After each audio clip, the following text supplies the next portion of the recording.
네, 우리가 사는 이 세상에는 선과 악이 함께 있습니다.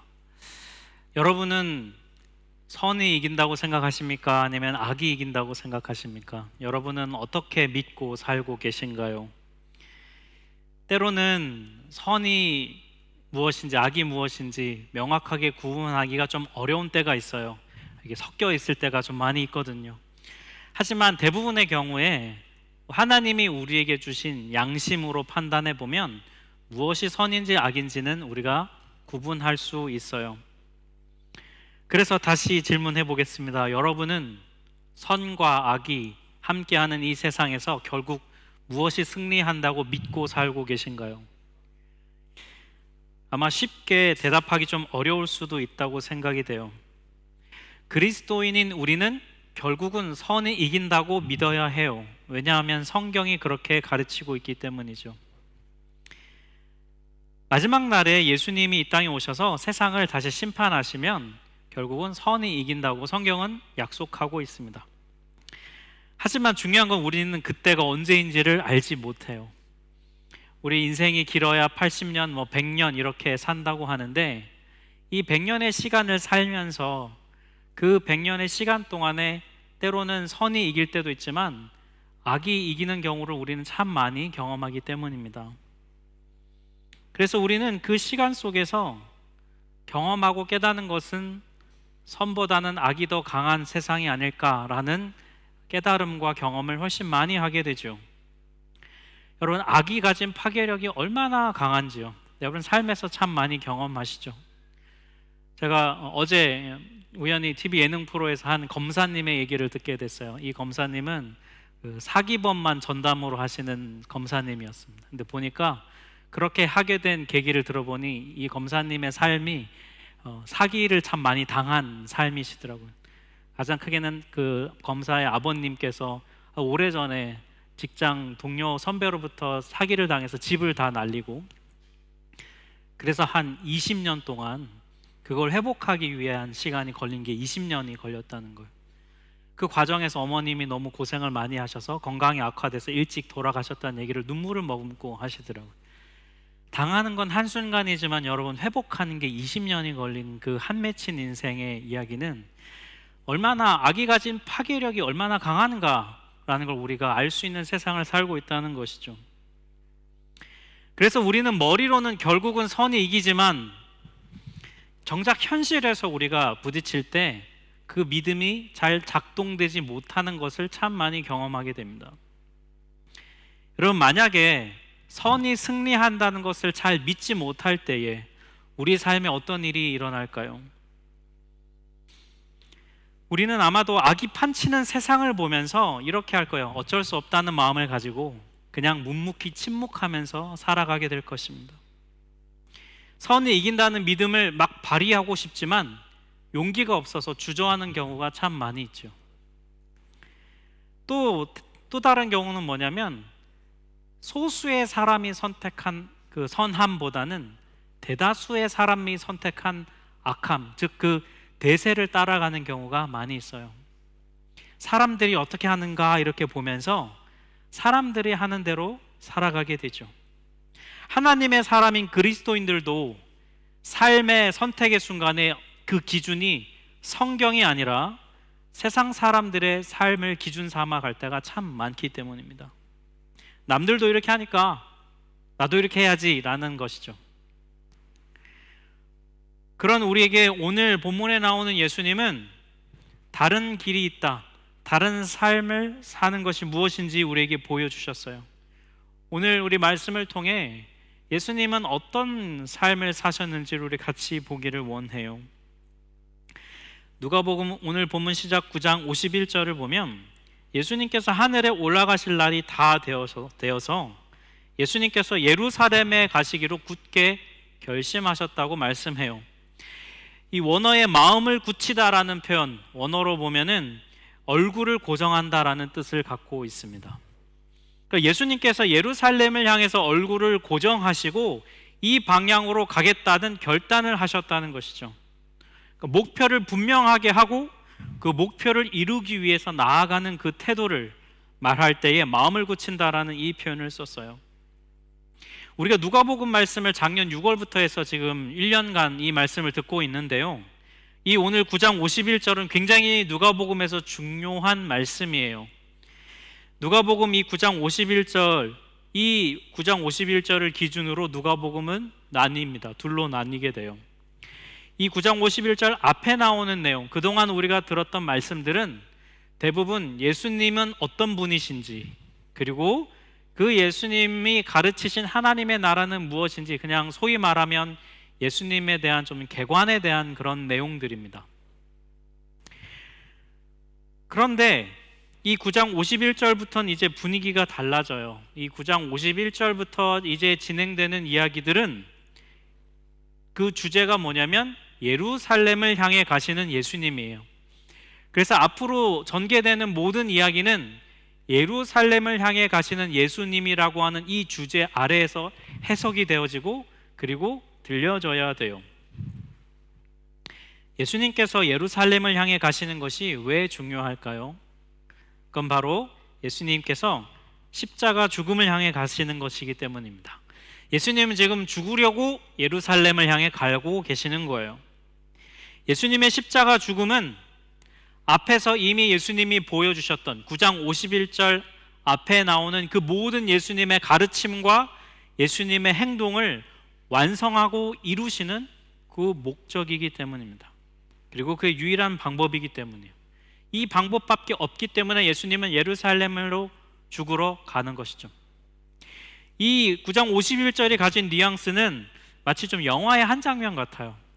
여러분 영화를 보면 뭐 액션 영화나 뭐 이런 거 보면 적들이 막 마지막에 몰려오는데 그 적을 이길 수 있는 힘이 우리에게 없어요. 그래서 막 적들이 몰려오는데 다리를 폭파해야만 적을 이길 수 있어요. 그래서 막 저희가 폭탄을 설치해서 버튼을 누르는데 뭐 중간에 선이 끊어져서 안 돼요. 네. 그럼 어떻게 합니까? 주인공이 가잖아요. 주인공이 가면서 다른 사람들이 안 돼 그럴 때 이렇게 막 문 닫고 뭐 나한테 맡겨 뭐 이러면서 주인공이 가서 마지막에 본인이 죽으면서 그 적을 막죠. 딱 지금 9장 51절이 여러분 그런 분위기인 거예요. 예수님이 예루살렘을 향해 가시는 것은 이 방법밖에 없기 때문에, 유일한 방법이기 때문에, 예수님은 세상을 사랑하시고 사람들 사랑하셔서 살리고 싶은데 살릴 수 있는 유일한 방법이 예루살렘에 가서 죽는 것밖에 없기 때문에 가시기로 결단하셨다. 영어로 따지면 이제 막 절정으로 가는 그런 스타트 지점이 바로 이 9장 51절이라는 거예요. 그런데 예수님께서 지금 계신 곳이 갈릴리 지역입니다. 이 이스라엘 지도로 따지면 북쪽이에요. 근데 예루살렘은 이 남쪽에 있습니다. 그래서 위에서 밑으로 내려가야 되는데 그러려면 중간에 있는 사마리아라고 하는 이 지역을 지나가야 됐어요. 문제는 뭐냐면 이 사마리아 지역에 사는 사마리아인들과 유대인들 간에는 관계가 서로 좋지 않았습니다. 서로 적대적인 관계에 있었어요. 그 이유가 뭐냐면 유대인들은 사마리아에 사는 사람들을 가리켜 더러운 애들, 부정한 애들이라고 여겼기 때문입니다. 그 이유는 이 이스라엘의 뼈아픈 역사와 관련이 있습니다. 여러분 아주 오래전에 그 유명한 솔로몬 왕 아시죠? 다윗의 아들 솔로몬 왕 때에는 이스라엘이 통일 국가였어요.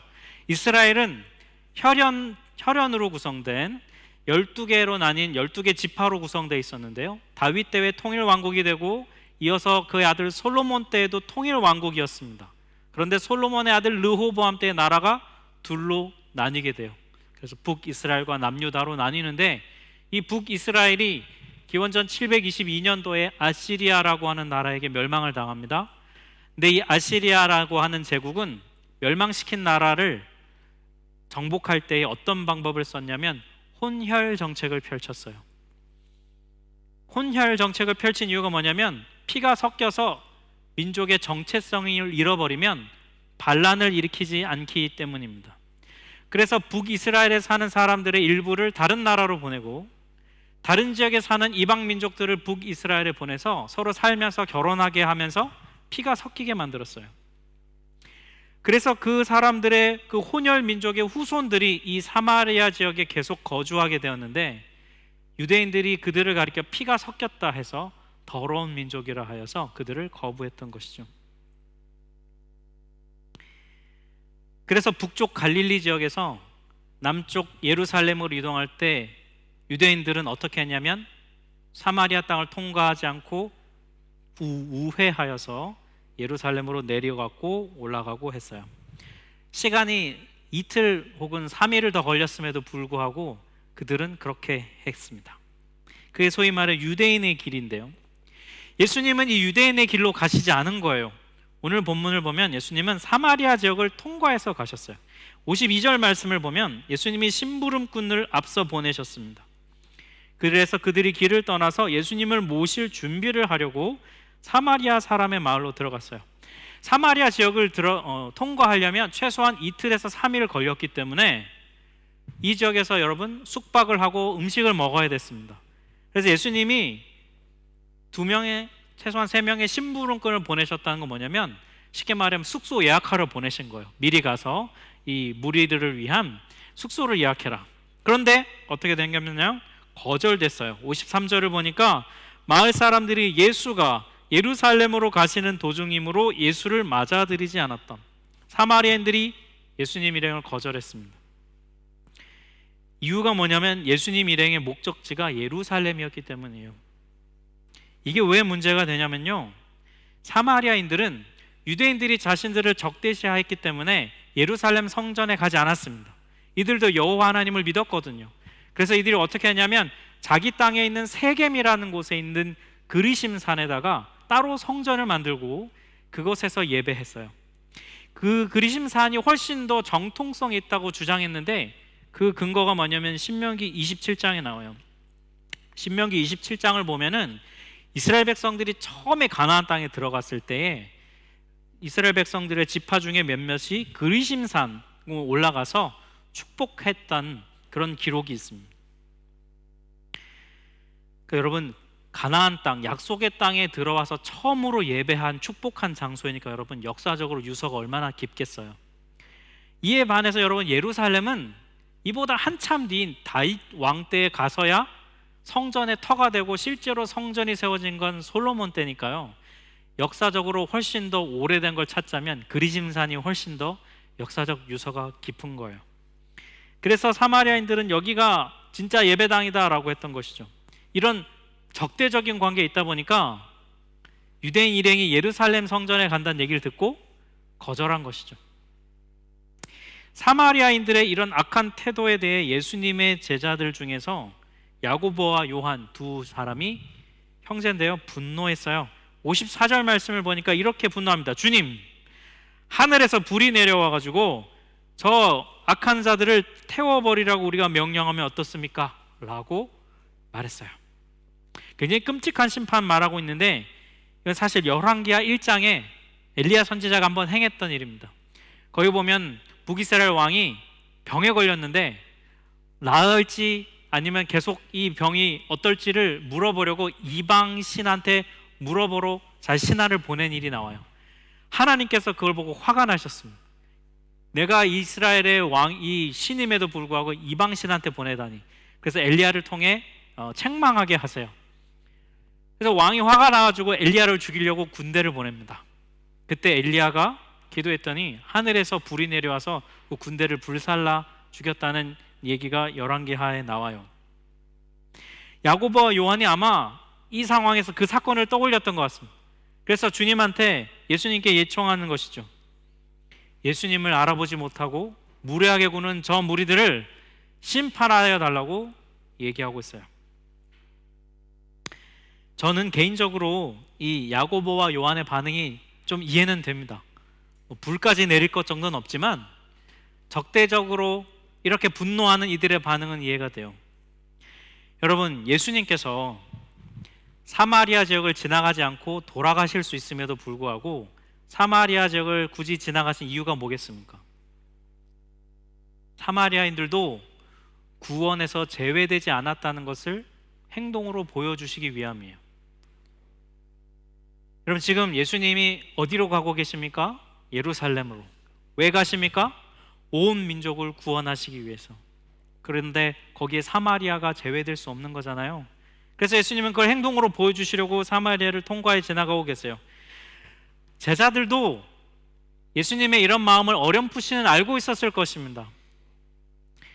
여러분, 돌아갈 수 있는데 우리가 지금 너희들에게 호의를 베풀어서 너희들을 품고자 지금 사마리아로 지나가 준다라고 하는 마음이 아마도 이 제자들의 마음에 있었던 것 같아요. 그런데 그런 선함과 호의의 마음으로 대했는데 거절당했을 때 여러분 마음에 얼마나 큰 데미지를 입었겠습니까? 자존심이 상했겠죠. 화가 날만 하죠. 손을 내밀었는데 거절당했으니까요. 그러면 여러분 어떤 마음이 듭니까? 똑같이 해주고 싶은 마음이 들죠. 안갚음하고 싶은 마음, 보복하고 싶은 마음. 그게 우리의 당연한 반응이거든요. 그런데 예수님은요, 야고보나 요한과는 다르게 반응하세요. 오늘 본문에서 예수님의 반응을 두 가지로 우리에게 말해주고 있는데요. 첫 번째는 뭐냐면 예수님께서 복수와 안갚음하는 것을 거절하셨다는 것입니다. 오늘 본문 55절 말씀, 우리 새 번역본으로 나와 있는데요. 이 55절 말씀을 우리 같이 한 목소리로 같이 한번 읽어보겠습니다. 시작. 예수께서 돌아서서 그들을 꾸짖으셨다. 아주 단순해 보이는 반응인 것 같지만 여기에는 중요한 의미가 담겨 있습니다. 꾸짖다에 해당되는 헬라어 원어는 에피티마오라고 하는 단어인데요. 이 단어는 그냥 꾸짖는 게 아니라 정말 엄하게 꾸짖는 걸 얘기합니다. 아주 작정하고 딱 앉혀놓고 제대로 혼낼 때에 이 에피티마오라는 단어를 써요. 그런데 여러분, 예수님이 이 에피티마오를 하시기 위해서 하신 행동이 뭐냐면 그 앞에 뭐라고 나오냐면 예수님이 돌아서셨다 이렇게 나옵니다. 여러분, 예수님은 지금 앞서 우리 51절에 봤지만 예루살렘을 향해서 얼굴을 고정하시고 그 앞을 향하여서 방향이 분명히 정해져서 앞으로 가고 계신데 그 방향을 어떻게 하신 거냐면 여러분, 돌아서신 거예요. 방향을 돌이키신 거예요. 왜 방향을 돌이키셨습니까? 여러분, 엄하게 꾸짖기 위해서. 여러분, 이 말씀이 뭘 얘기해 주냐면 예수님께서 예루살렘을 향해 얼굴을 고정하고 가실 방향을 뒤돌아서서 혼낼 만큼 지금 굉장히 야고보와 요한의 태도가 잘못되어 있다는 것입니다. 예수님이 엄하게 꾸짖으신 내용의 핵심이 뭘까요? 내용이 나와 있진 않지만 우리가 추정해 보건대 예수님이 혼내신 핵심은 바로 야고보와 요한이 가진 적개심입니다. 안갚음. 자신들에게 적대감을 가진 그 사마리아인들을 향해서 똑같이 적대감으로 갚아주고자 하는 그 태도, 그 마음에 대해 예수님은 굉장히 가던 길을 돌이키셔서 엄하게 꾸짖을 만큼 예수님은 그것에 대해 단호하게 반응하시고 계시는 것입니다. 예수님은 자신들에게 적대감으로 나오는 사람들을 향해 똑같이 적대감으로 반응하지 않으셨어요. 적대감을 적대감으로 대응하는 것, 여러분, 그게 바로 복수지 않았습니까? 예수님은 복수를 거절하셨어요. 예수님은 이미 앞서서 그렇게 가르쳐 주셨습니다. 적대감을 적대감으로 갚지 말아라. 마태복음 5장 44절 말씀인데요, 저희 5장 44절 같이 한번 읽어볼까요? 너희 원수를 사랑하며 너희를 박해하는 자를 위해 기도하라. 네, 여러분 별로 안 좋아하시죠? 이런 말씀, 그죠? 네. 저는 이 말씀으로 은혜 받았다고 간증하는 분 별로 만나보지 못했어요. 뭐 입을 크게 열어라 내가 채우리라, 뭐 너가 가는 곳에 내가 함께하리라, 이런 걸로는 간증 많이 하는데 이 말씀으로 간증하는 거 만나보신 분 있습니까? 여러분, 여러분, 이것도 분명한 예수님의 가르침이잖아요, 그죠? 오늘 본문에서 예수님은 당신이 이렇게 가르치셨고 그리고 이렇게 가르치신 그대로 행하고 계세요. 여러분, 예수님은 자신들을 향해 적대적으로 대응했던 사마리아인들을 향해 혼내고 그들을 비난하기보다는 똑같이 적대감으로 대응한, 당신으로부터 이미 이 가르침을 들은 제자들을 책망하셨습니다. 왜냐하면 이런 태도는, 제자들이 보인 태도는 지금 예수님께서 예루살렘을 향해 가고 계시는 그 목적과는 정반대되기 때문입니다. 적대감을 적대감으로 갚지 않는 것, 예수님은 그걸 직접 예루살렘에서 십자가의 죽음을 통해 보여주시지 않았습니까? 그리고 오히려 그것으로 승리를 쟁취하시지 않았습니까? 세상과 다른 방법으로 대응하셨죠. 여러분, 레 미제라블이라고 하는 소설 잘 아시죠? 우리 장발장이라고 하는 주인공 이름으로 훨씬 유명한 소설인데요, 그 내용에 보면 큰 흐름 테마는 은혜를 경험한 장발장이라는 사람이 어떤 변화된 삶을 사는가에 대한 큰 흐름의 주제가 진행되고 있죠. 그런데 그 장발장의 은혜로 사는 흐름에 맞서서 대응하여서 다른 삶을 사는 한 명의 인물이 나옵니다. 바로 자베르라고 하는 형사이죠. 끝까지 장발장의 죄를 밝히고 그를 정죄하려고 포기하지 않는 한 인물. 마지막 장면에 가면 이 자베르가 죽음의 위기 상황에 처했을 때에 자신을 공격했던 그 장발장이 오히려 자벨에게 자비를 베풀어서 그를 살려주는 그런 장면이 나오죠. 자신은 법과 정의로 심판하려고 장발장의 신원을 밝히고 그를 심판하려고 그렇게 공격하고 증오심을 갖고 적개심을 갖고 대했는데, 오히려 그런 적개심에 반응한 장발장은 똑같은 적개심이 아니라 은혜를 베푸는 걸 보면서요, 자베르가 한 선택은 자살이었습니다. 그는 도저히 이해할 수 없어서 그는 결국 자결하고 말죠. 이게 소설이지만 여러분, 온 세상 사람들이 이 스토리를 읽고 위대한 명작이라고 반응하는 이유가 뭐겠습니까? 하나님이 창조하신 인간의 이 형상 안에는 선함에 대한 반응하고 싶은, 선함이 승리한다는 그 믿음을 그 소설이 여러분 말해주고 있고, 우리는 그것에 호응하고 있는 것 아닐까요? 예수님을 믿든지 믿지 않던지 말이죠. 그럼 적개심은 결국에는 승리할 수 없습니다. 적대감으로 이길 것 같지만, 당장은 이기는 것 같지만 결국은 선함이 승리한다고 성경은, 그리고 이 세상은 우리에게 말하고 있어요. 그러니 사랑하는 여러분, 적개심 앞에, 적대감 앞에 똑같이 적대감으로 안갚음하지 마시고 예수님처럼 그걸 거절하실 수 있는, 그렇기로 결단하는 여러분 되시기를 주님의 이름으로 축복합니다. 두 번째로 예수님은요, 이 적대감에 다르게 반응하셨는데요, 다른 해결책을 찾으셨다는 거예요.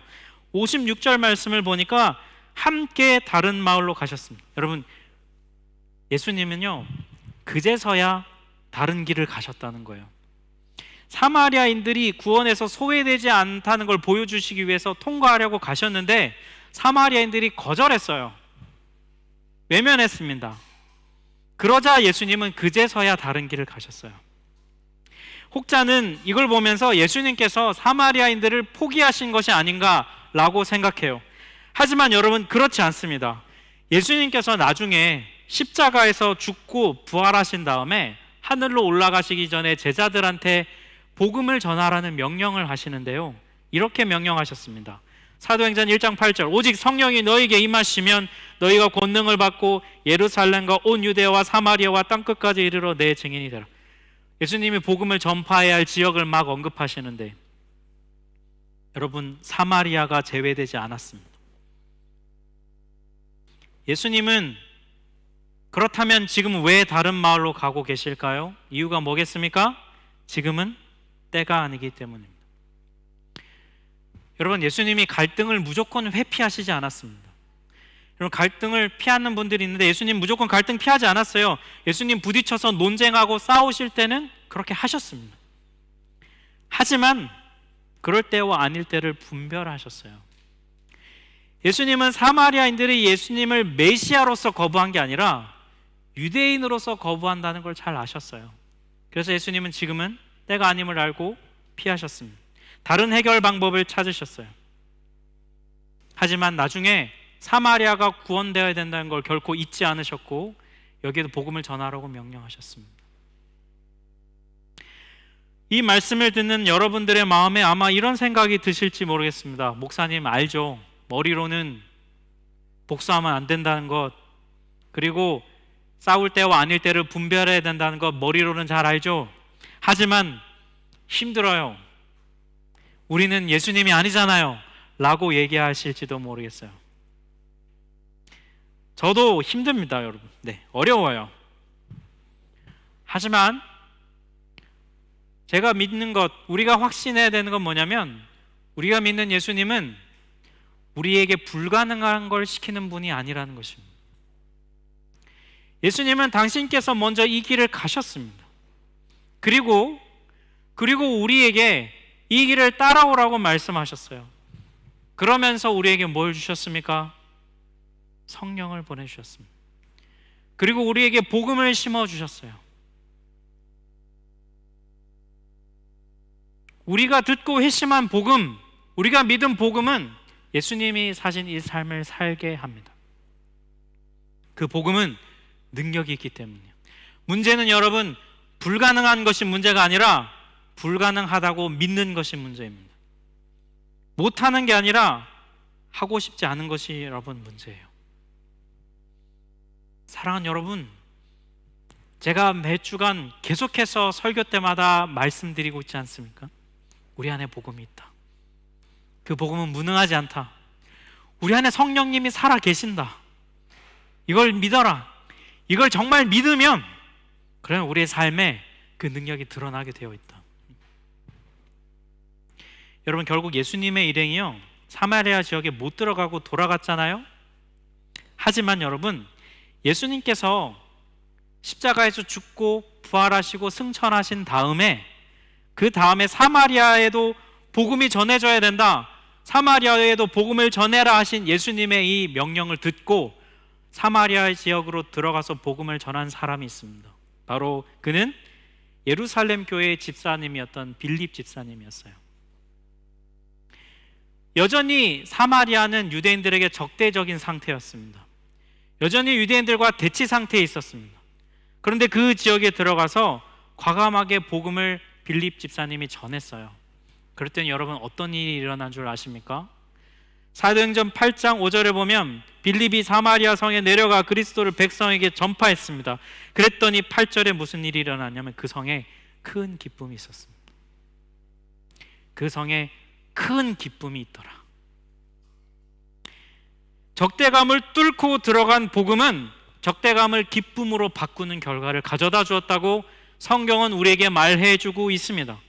복음의 선함은 악함을 이긴다는 믿음을 가진 한 사람의 전도자, 그를 통해 사마리아 성에 큰 기쁨이 임했어요. 사랑하는 성도 여러분, 예수님을 믿고 예수님의 가신 길을 따르는 길에는 회방이 있습니다. 장애물이 있습니다. 세상에서 하나님 뜻대로 따라가려고 하면요, 여러분, 반드시 그 길을 가로막는 것들이 있습니다. 우리의 성품이 그렇고요, 우리의 죄성이 그렇고요, 우리의 육신의 한계가 그렇고요, 나를 둘러싼 사람들과 환경이 우리를 가로막을 때가 있어요. 그때 우리는 선택의 갈림길에 놓여 있습니다. 믿음으로 더 나갈 것인가, 아니면 그냥 이쯤에서 머무르고 포기하고 주저앉을 것인가.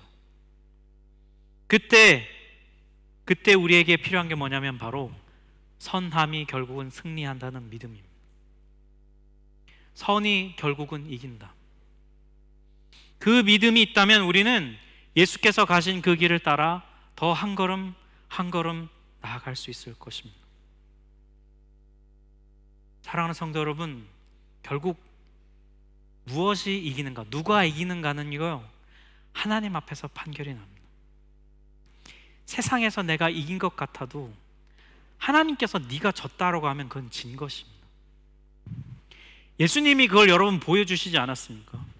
세상은 그가 나무에 매달려 죽은 저주받은 자라고 얘기했지만 하나님이 그를 승리자로 만들어 주셨듯, 우리 삶에서 내 힘으로 적개심을 가지고 복수해서 이기고 안갚음에서 쾌감을 얻는 것 같지만, 여러분, 복수로 이긴 승리는 결국은 예수의 승리가 아닙니다. 하나님이 기뻐하시는 승리가 아니에요. 하나님이 기뻐하시는 승리는 예수의 십자가의 길을 통해 진 것 같아도 사랑으로 그 길을 갈 때에 결국 하나님이 네가 이겼다라고 말씀해 주시는 것, 여러분 그게 진짜 참 승리 아니겠습니까? 사랑하는 우리 하나교회 성도 여러분, 선함이 결국은 승리합니다. 여러분 이 진리를 믿으십시오. 그리고 이 진리를 믿는 대로 삶 속에서 사십시오. 바울 사도의 이 권면으로 오늘 말씀을 마칩니다. 로마서 12장 21절은 우리에게 선포합니다. 악에게 지지 말고 선으로 악을 이기십시오. 우리 함께 찬양하겠습니다.